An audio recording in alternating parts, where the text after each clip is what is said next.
Henry's Freedom Box. A true story from the Underground Railroad. Written by Ellen Levine. Illustrated by Kadir Nelson. Read by Mrs. Mary DePaul. 2022. Thank you, Scholastic Press, for allowing teachers and librarians like me the opportunity to read your books. Henry Brown wasn't sure how old he was. Henry was a slave, and slaves weren't allowed to know their birthdays.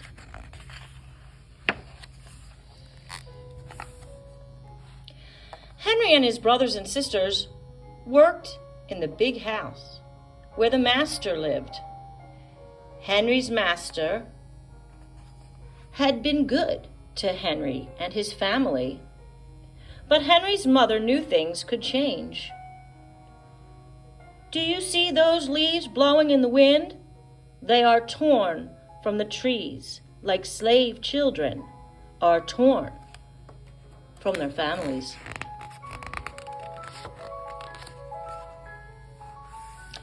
One morning, the master called for Henry and his mother. They climbed the wide staircase. The master lay in bed with only his head above the quilt. He was very ill. He beckoned them to come closer. Some slaves were freed by their owners. Henry's heart beat fast. Maybe the master would set him free. But the master said, "You are a good worker, Henry. I am giving you to my son. You must obey him and never tell a lie." Henry nodded, but he didn't say thank you. That would have been a lie.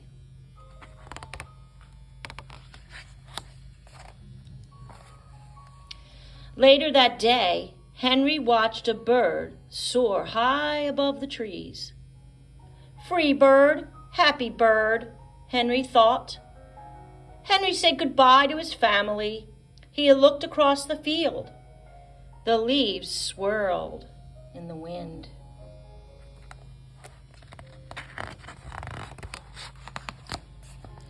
Henry worked in his new master's factory. He was good at his job. "Do not tear that tobacco leaf," the boss yelled at the new boy. He poked the boy with a stick. If you make a mistake, the boss would beat you.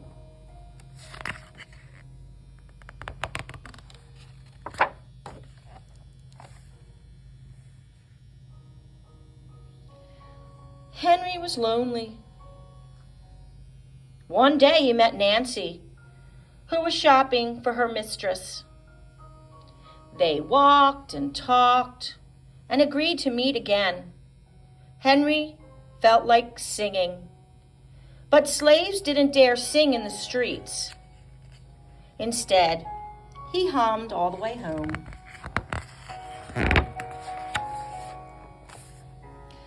Months later, Henry asked Nancy to be his wife.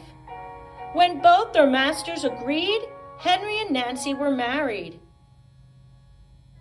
Soon there was a little baby, and then another and another. Henry knew they were very lucky. They lived together even though they had different masters. But Nancy worried. Her master had lost a great deal of money. "I'm afraid he will sell our children," she said. Henry sat very still.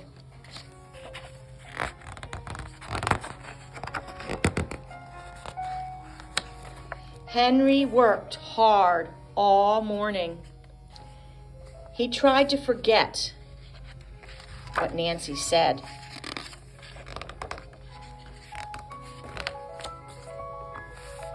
His friend James came into the factory. He whispered to Henry, "Your wife and children were just sold at the slave market." "No!" cried Henry. Henry couldn't move, he couldn't think, he couldn't work. "Twist that tobacco!" The boss poked Henry. Henry twisted tobacco leaves, and his heart twisted in his chest. At lunchtime, Henry rushed to the center of town. A large group of slaves was tied together. The owner shouted at them. Henry looked for his family. "Father, Father!"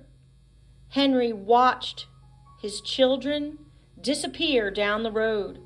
Where was Nancy? He saw her the same moment she saw him. When he wiped away his tears, Nancy, too, was gone.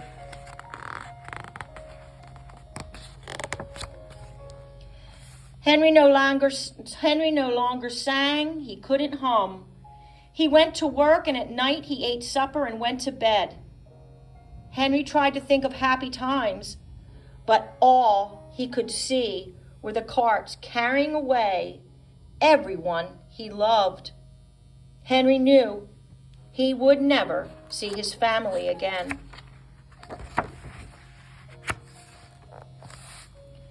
Many weeks passed. One morning, Henry heard singing. A little bird flew out of a tree into the open sky, and Henry thought about being free. But how? As he lifted a crate, he knew the answer. He asked James and Dr. Smith to help him. Dr. Smith was a white man who thought slavery was wrong. They met early the next day at an empty warehouse. Henry arrived with a box. "I will mail myself to a place where there are no slaves," he said. James stared at the box, then at Henry. "What if you cough and someone hears you?" "I will cover my mouth and hope," Henry said.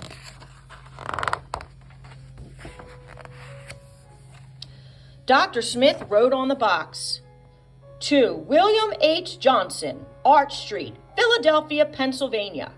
Henry will be delivered to his friends in Philadelphia." Then he printed on the crate in big letters, "This side up with care."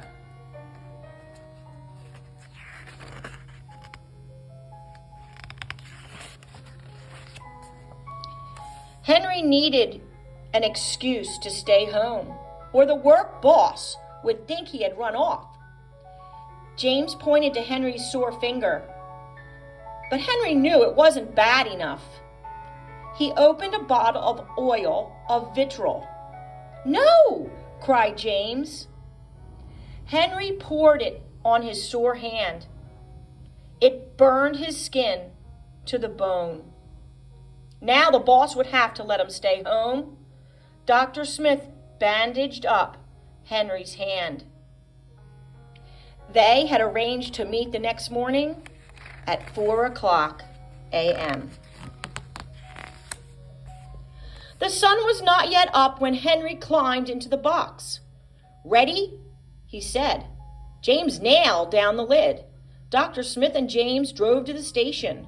The railway clerk tipped the box over and nailed a paper to the bottom. Dr. Smith begged the clerks to be careful, but they didn't listen. They threw the box into the baggage car.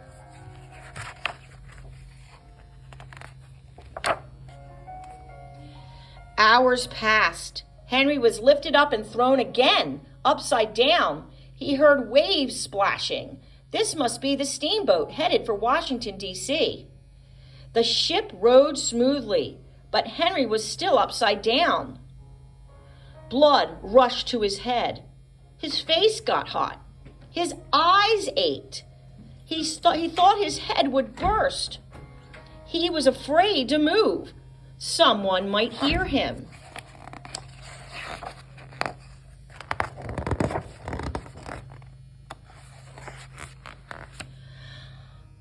"I'm tired of standing," someone said. "Why don't we move that box and sit on it?" said another. Henry held his breath. Could they be talking about his box? Henry was pushed. The box scraped the deck. Now he was on his right side, now on his left. And suddenly, right side up,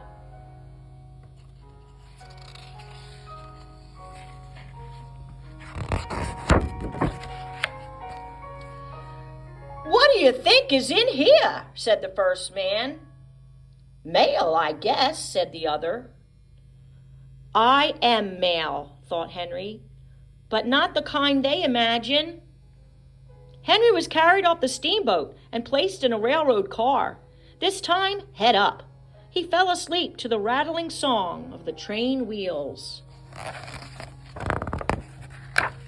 He awoke to loud knocking. "Henry, are you all right in there?" "All right," he answered. The cover was pried open. Henry stretched and stood up. 4 men smiled at him. "Welcome to Philadelphia." At last, Henry had a birthday. March 30th, 1849, his first day of freedom. And from that day on, he also had a middle name. Everyone called him Henry Box Brown. The end. The author's note: in the mid-1980s, there were about 4 million slaves living in the United States. Slaves were owned like tables or cows or wagons. Historians believe between 60,000 and 100,000 slaves escaped to freedom, traveling on what was called the Underground Railroad. The Underground Railroad wasn't a real railroad.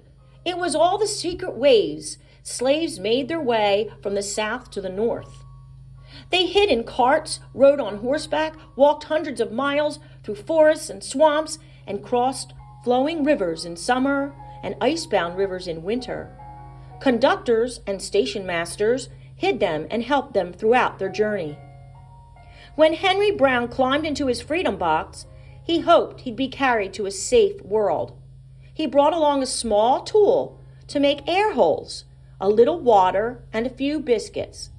Henry arrived in Philadelphia, having traveled 350 miles from Richmond, Virginia, in 27 hours. His story made newspaper headlines in America and Europe. Henry never found Nancy and his children. In 1850, he went to England, and there were some reports that he married again. We do know with absolute certainty that Henry Box Brown became one of the most famous runaway slaves on the Underground Railroad. The man who mailed himself to freedom. Thank you for listening.